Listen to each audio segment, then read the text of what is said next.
Welcome, everybody. It's a special edition of Retail's Most Wanted. We've got two incredible guests with us here today.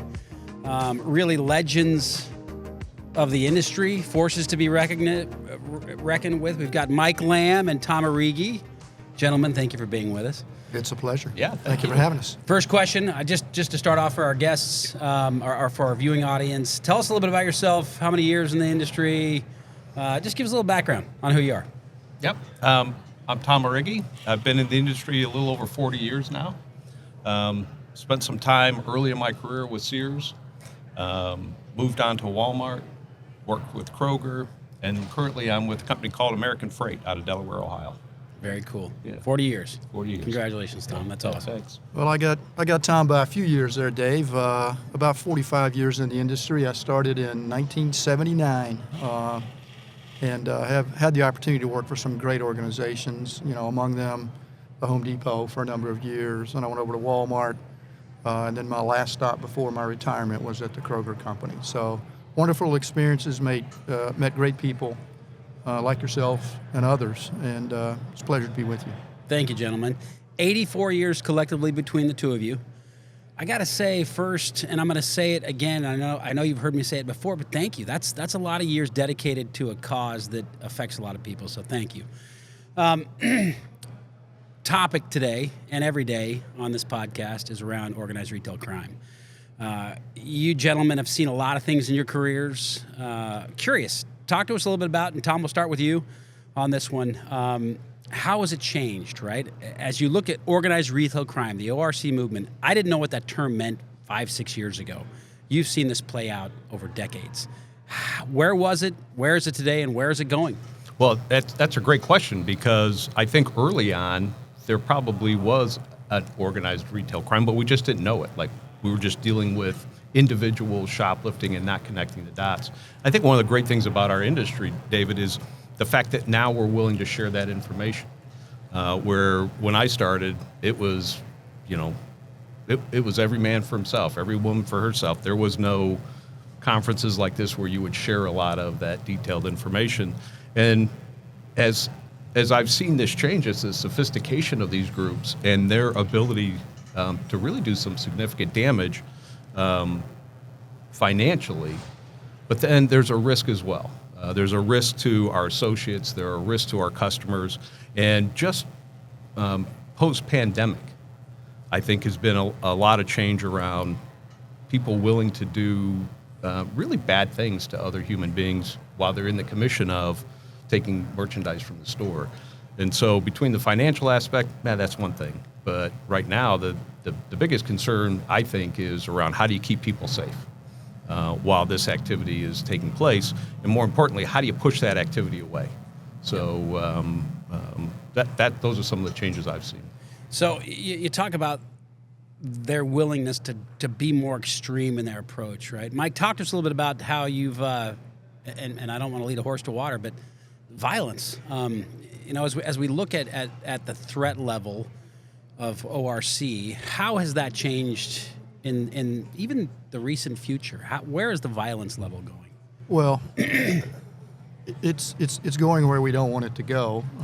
That's the first comment. Secondarily, just to build on Tom's comment about COVID, post-COVID, I retired from the Kroger company the first time in late 2020, COVID year. I returned to Kroger about 18 months later, and what I saw just in that short span of time was just this proliferation, explosion, if you will, of organized theft. And, at the root of it, there's many, many things, but it seemed like since COVID, it has taken on just a whole new level of magnitude with regard to the frequency that we see, with regard to the comment and question you ask around the violence associated with it. I had the opportunity to get into one of our markets in the Pac Northwest just after I had returned to Kroger. And Dave, I've never seen anything quite like it. There wasn't a single store that we didn't walk into that in the moment as we were walking in the store or while in the store, people weren't shoving out carts of product. So it was a sense of entitlement. It's mine and you can't have it. And if it's in the cart, I'm taking it, and don't you dare try to stop me. So at Kroger, they've done a fantastic job of shoring up that ship, if you will. They've created an extreme store strategy because we needed to take the stores back. You know, I've said this many, many times. You can get over a missed sales plan, right? You get another shot, right? You get another chance at it. You can recover from a bad shrink.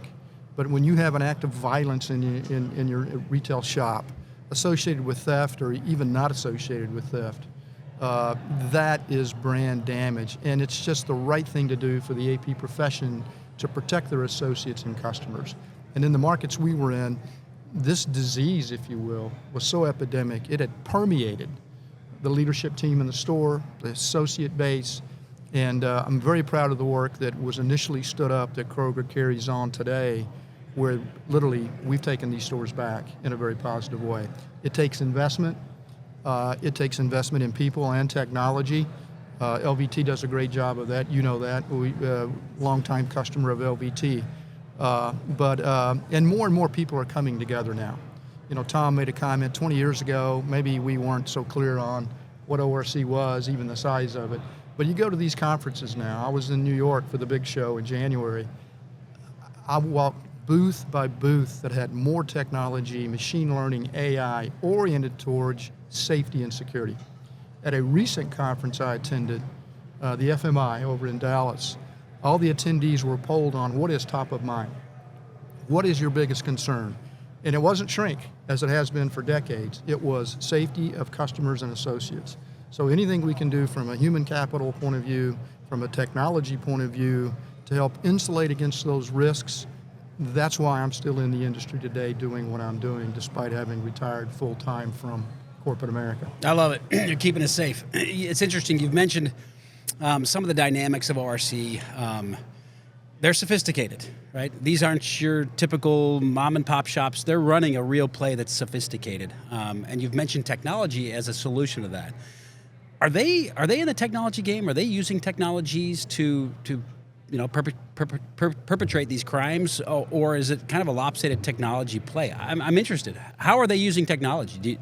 Are we aware? Well, look, I think maybe a different approach to technology. There's no doubt in my mind these organized groups are leveraging technology in a way to help them understand where to go, how to sell, how to move, those types of things. Yep.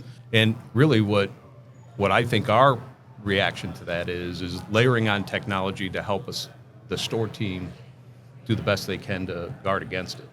At the Loss Prevention Research Council, Reed does a lot of talking about being in the community and understanding what's taking place in the community, and that's a way for us to maybe leverage technology in a different way as well.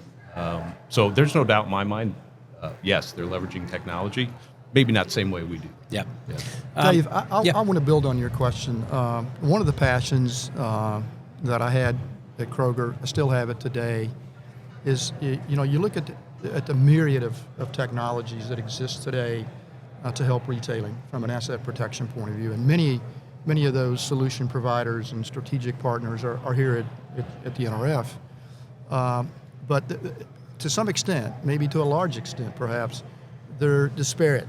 They sort of set in silos. And one of the things that I think for us to really advance the arsenal, if you will, on this war on ORC is by dovetailing these solutions together, right? How do we create this, I like to call it ecosystem, where LiveView Technologies is talking to a technology at the door, or it's talking to an EAS technology, or it's picking up license plate.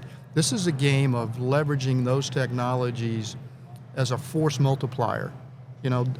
Each one brings value on its own merit, but imagine the strength of combining all those and putting that into a package for retailing, for the ORC teams that exist in these retail shops, be they big shops or small shops.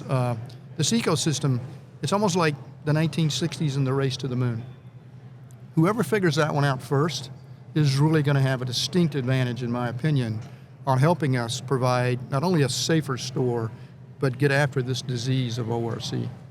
Mike, I couldn't agree more, and you've done a phenomenal job. I watched the work you did at Kroger around that, right? Aggregating some of these siloed data sets. I'm curious, as you look at the broader ORC issue, Retailers have to work with solutions providers. They've got to work all the way down to local law enforcement and elected officials. How do you guys approach that side of your own aggregation, right? What tools are you using or methodologies specific to lobbying or having discussions around certain high crime areas? How do we change? Sometimes, I don't want to say the laws aren't right, but sometimes we're dealing again, there's challenges with legislation, or how do you guys approach that side of that equation? Yeah, well, look, there's two big sides to that, right? Number one is what do you do legislatively, right? And many organizations have a team focused just on that. I'm really proud of the work when Mike and I worked together at Walmart. We had a law enforcement outreach program that Mike stood up. I got to be an active part of that. And it is amazing when you go out to the community and meet with local law enforcement, how much partnership can actually be made there. We went in with a little bit of trepidation, and I think so did the law enforcement community as well. Like, why are these guys showing up? Why do they want to meet with us? I think they thought we were going to complain about services, Sure. right? But when we said, hey, look, we want to partner with you. We want to provide the safest place that our associates can work and our customers can shop. And at the same time, we want to bring down calls for service. That's what we're here to do. And we want to explain to you what we've been working on. And hopefully you have some other ideas, like gaps that we have that you can help us out with and say, you need to be doing this as well. So I think a big approach to that is don't be afraid to go find the chief. Go find the deputy chief and have a conversation. It starts with that. Couple of cases we walked the store. Said, come on, walk the store. And they pointed out some things that, look, I gotta admit, we thought we had our stuff together. They pointed out some things that really helped us. So Yep. Getting that different perspective is important as well. It's fantastic. Between the two of you, you've been to a few NRF Protects in the past, I'm assuming. Yep. 10 years, 5 years. Looking around the corner, what are we talking about in 5 years, 10 years? What's going to be any idea where this space is going, or are we getting better? My kids go to all these stores, right? Is there any vision of what they're going to be dealing with as you've seen kind of the changes over your careers? Any ideas on where we're going in the next 5, 10 years? Well, Dave, I think the successful retailers will follow the lead of the customer, right? Anything, anytime, anywhere was a mantra that Rodney McMullen had at Kroger and still does. So whether it's bricks or mortar, whether it's online shopping, retailers are there to serve customers and be competitive in that space to serve those customers. Technology is changing so rapidly, I'm not sure I can tell you what I think it'll look like in 6 months. But I can guarantee you one thing, it'll look uniquely different than what it looks like now. Yeah. And I think we're going to see a proliferation of machine learning and AI and leveraging those technologies in a way that makes it safer to shop stores. And bottom lines are important, right? Protect the profits of the respective retailers. But man, I mean, that is the question of the day. What will it look like 5 or 10 years down the road? Again, it ain't going to look like it looks today. Let's hope I not. guarantee you that. Okay, one last question for you. You're both incredible leaders. You've been incredible leaders throughout your career. Tell us a little bit about your leadership methodology, right? What's important to you in leadership, and how do us aspiring leaders, whether it's in corporate or in our families, what's your leadership style, and how does that benefit the people that you're serving? Well, I like to think my leadership style is people first. And I work with individuals that really embrace that. But there is a second component to it as well. So it certainly is people-centric. You got to have a great team. You got to have them focused on the right thing. They've got to see your vision. But at the same time, you got to get results. And I've talked with individuals that they're great people folk, but you got to wonder that they're really not talking about the results. So you got to have that balance. And I believe one serves the other. When you put a great team together, you get those results. Yep. And if you're not getting those results, then you got to ask the question, what am I doing? First, you look in the mirror. Secondly, do I have my team focused in on the right things? Because we're not hitting the metrics we thought we should. So I think it all starts and ends with people. But let's not forget, There's a reason we're in business. There's a reason why a company invests in the asset protection team and the solution providers that support that team. It's for the results. Yeah. So it's both. Awesome. Mike? You know, I have really two that I've tried to practice throughout my 45 years. One is seek to understand before you seek to be understood. You know, I made a transition from home improvement to mass merchandising, that is Home Depot to Walmart. Then I made a transition from mass merchandising to Kroger in the grocery industry. And my philosophy is I care less about what you know, but I do care about how much you care. So it's really about, before I care how much you know, I got to know how much you care. And if you have the right attitude and you have the right energy, everything else falls into place. And then seek to understand before you seek to be understood. Every company has its culture. Many are similar, but all are unique. And you have to follow the flow of the organization. The organization is not going to follow your flow, right? How do you fit your business into the broader picture within their retailing organization? And, you know, my father had a saying, you know, basically the golden rule, you know, treat others as though you would like to be treated. And I've tried to practice that throughout my career. And I've met wonderful people. I have been so blessed and so fortunate to have been in this industry as long as I have. And I owe it a lot more than it owes me, that's for sure. Gentlemen, sincere thank you for taking a minute and talking with us. And quite honestly, a bigger sincere thank you for your efforts in protecting all of our families and the communities throughout this great country. We're grateful. Thank you. Yeah, Thank you very much, Dave. Yeah, it's Appreciate awesome. it. Yeah. Thanks.